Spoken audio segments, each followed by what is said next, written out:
gustaría justificar un poco esta ordenanza. Esta es una ordenanza que es un marco para el proceso de urbanización de villas y el acceso a la vivienda social de San Isidro,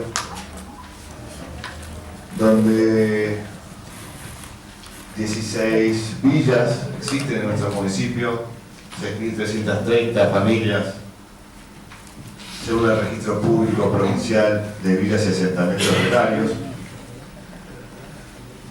Es una ordenanza donde de alguna forma se pretende trabajar sobre un marco normatorio,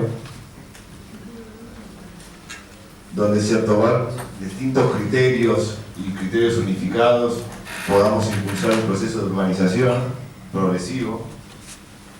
Esta norma tiene algunos conceptos fundamentales. Tres nociones. Una es el tema de la urbanización sustentable. ¿Qué significa la urbanización sustentable? Que es un proceso de urbanización donde económicamente y financieramente pueda ser llevado a cabo sin tener y sufrir modificaciones e interrupciones. Históricamente, los procesos de urbanización fueron interrumpidos debido a la falta de recursos, que se cortan porque son recursos nacionales, provinciales, y se frena el proceso de urbanización. Y eso genera que un nuevo conflicto social y un nuevo freno hacia el sueño de mucha gente de poder vivir y los derechos de poder vivir en un hábitat digno y en una vivienda digna. El segundo punto sobre un proceso de urbanización es hacerlo bajo los parámetros del urbanismo social. En ese sentido, la ciudad de Medellín es un referente, pero sobre todo acá hay una ley muy importante aprobada por la provincia de Buenos Aires hace algunos años atrás, que es la 14.449, el acceso justo al hábitat. De distintos sectores del peronismo se impulsó, y es una buena ley que tenemos que tomar y trabajarla y ponerla en práctica acá en San Isidro. El urbanismo social lo que tiene es que de alguna forma hay que intervenir en el territorio de una manera, digamos, comprendiendo simultáneamente la transformación física, la participación ciudadana, la intervención social y la gestión institucional. Todo junto. Es la forma donde se genera un proceso de tanto el vecino del barrio como la institución del Estado y como el resto de los vecinos del distrito que sea, se unen y trabajan simultáneamente estos aspectos. Es clave para la cooperación de toda una ciudad. El tercer punto es garantizar el derecho de propiedad de los habitantes de los barrios. Un grave error que sucedió en muchos procesos de urbanización y de construcción de vivienda social, acá en el municipio se puede ver también que ha sucedido, es que la titulación de sus terrenos, de los terrenos y de las viviendas nunca ha llegado. Quizá vino la urbanización, quizás se hizo una vivienda, pero la titulación nunca la pudieron obtener los habitantes de los barrios. La experiencia histórica y muchos trabajos de varios intelectuales y de gente de la calle, de todas partes, muestran que cuando uno es dueño de su propiedad, mejora el barrio, mejora su casa, mejora todo lo que está al respecto a su alrededor. Es un punto clave en el proceso de urbanización que tiene que estar parte intrínseca de este proyecto.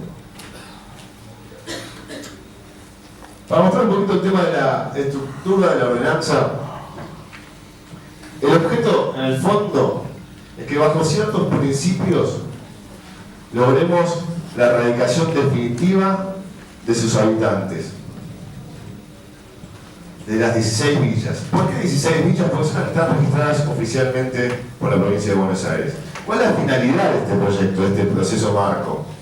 Es un proceso de urbanización económica y financieramente sustentable.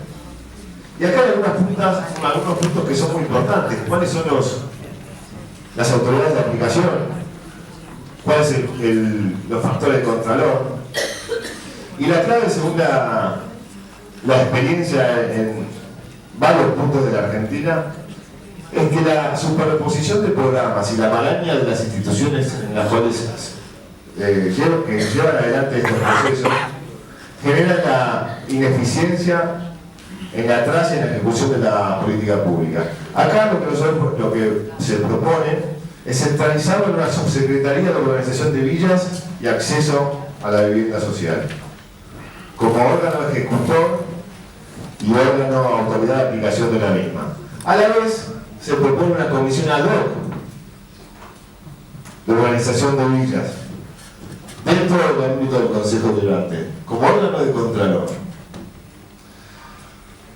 Hay una parte importante para llevar adelante este proceso, que es la necesidad de tener registros y datos básicos. En ese sentido, se propone armar un registro público, municipal, de villas y viviendas informales. Con esa información bien trabajada, con datos estadísticos, yendo a cada uno de los barrios y juntando la información de parte del municipio y trabajando con la información que existe en provincia y nación, va a ser el punto fundamental para hacer un buen diagnóstico. Sin un buen diagnóstico no podemos iniciar un proceso de urbanización. Entonces, lo que nosotros de alguna forma también trabajamos es establecer unos criterios marco. En esos criterios marco se establece la necesidad de que cada una de las villas, cada villa tiene que ser abordada como única y particular, porque tiene una cultura particular, una organización económica particular y tiene una realidad que es diferente a cada una realidad física también diferente entre sí. Todo lo que este proyecto propone es que estos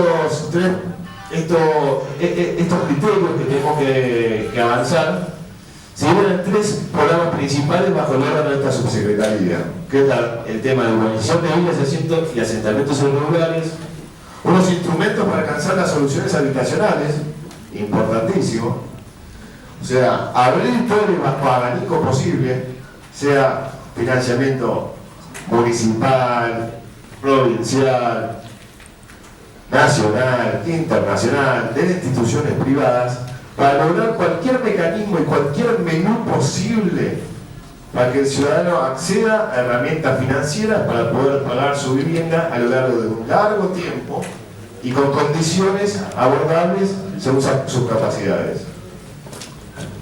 En tercer punto, es necesario un programa de desarrollo humano, contención y asistencia social para todo el proceso, que es un proceso complejo. Entonces, después, lo que se propone es el punto de disposiciones e implementación de este proceso, de esta ordenanza.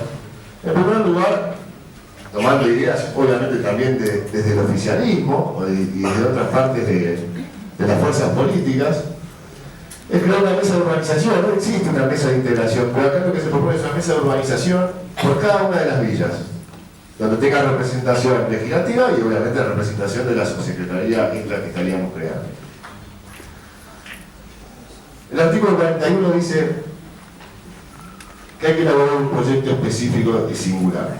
Ese es un punto clave. Eso es lo que debería hacer la subsecretaría. Y en el siguiente artículo, que acá está el gran meollo de la cuestión, es de dónde sacamos los recursos.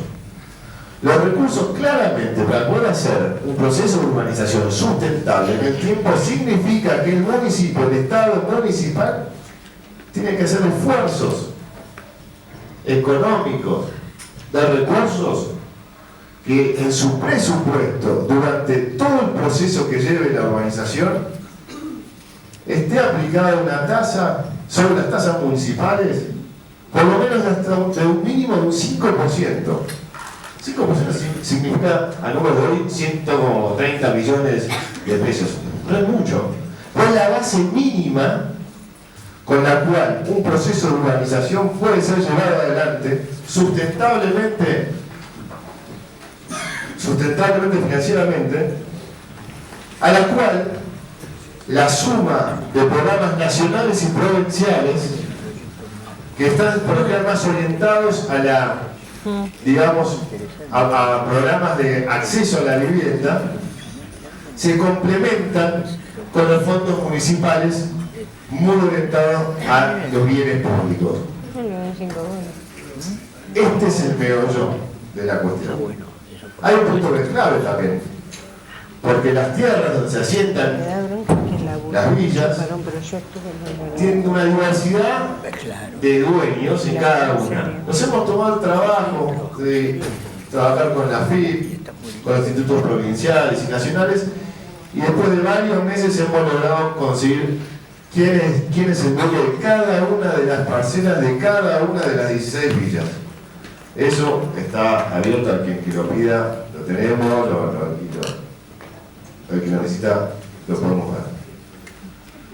En ese sentido, hay proyectos del gobierno nacional que hemos tomado y que son importantes e interesantes, sobre todo remitidos a la Agencia de Bienes del Estado, donde, y a las secretarías de urbanismo y acceso a la vivienda, donde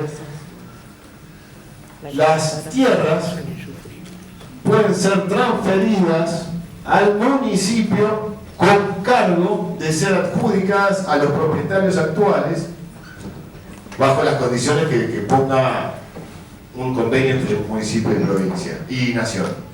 Pero las tierras, las parcelas, le llegarían finalmente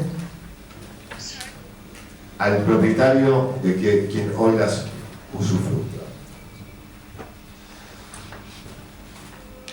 Se pide en este sentido también construir un fondo fiduciario donde los fondos que provengan del presupuesto no puedan ser subejecutados y tampoco puedan ser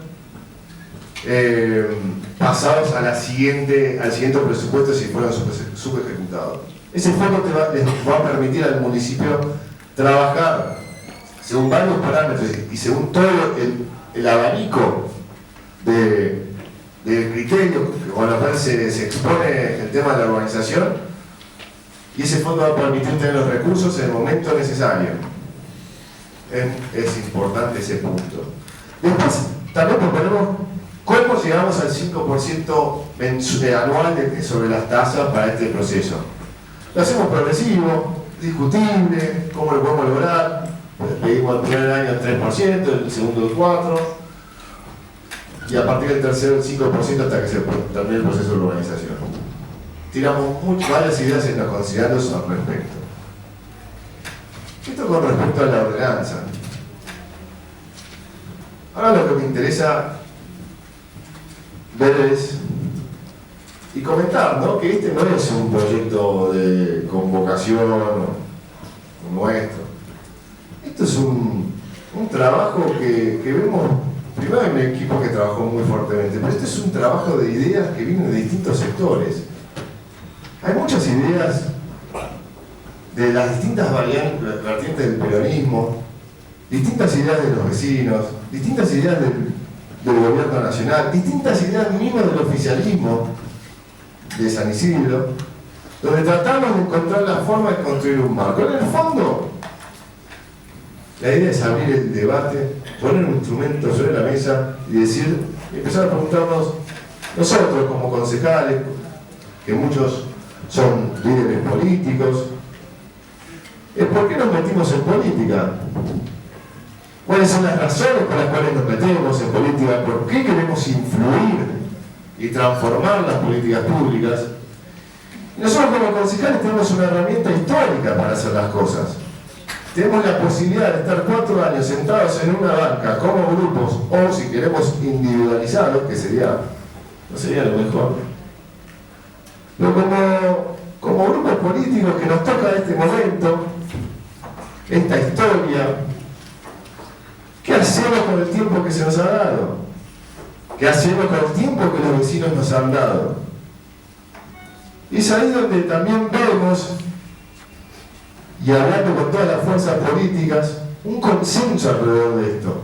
Que no podemos permitir que 50 o 60 años de desidia, o de incapacidad, o de no poder encontrarle la vuelta con las políticas públicas, haga que más de 30.000 vecinos nuestros de San Isidro vivan crónicamente en un estado de pobreza, donde no tienen posibilidades de desarrollo si el Estado, y si las fuerzas políticas, y si las fuerzas económicas no ayudan a que arranquen. Y ese es nuestro rol como concejales. O por lo menos, nosotros sabemos que muchos se meten en política para, qué sé yo, llevarse algo al bolsillo. Pero no somos todos así. Y en este cuerpo hay mucha gente valorable en ese sentido. Y ese consenso que vamos a trabajar sobre el tema nos hace poner un punto histórico. Debatámoslo. No nos olvidemos que el vecino nos eligió para hacernos cargo de estas cosas. Que estamos tan cerca en algunos consensos al respecto. Tenemos miles de diferencias cruzadas entre todos. Pero en esto hay un consenso bastante básico. Es una cuestión de decir dónde y cómo ponemos los recursos. Nosotros lo podemos lograr como cuerpo. Lo podemos lograr. Es una decisión individual, es una decisión colectiva.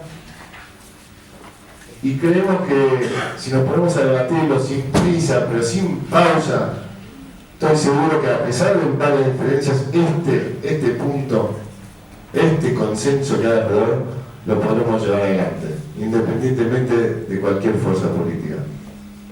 Muchísimas gracias.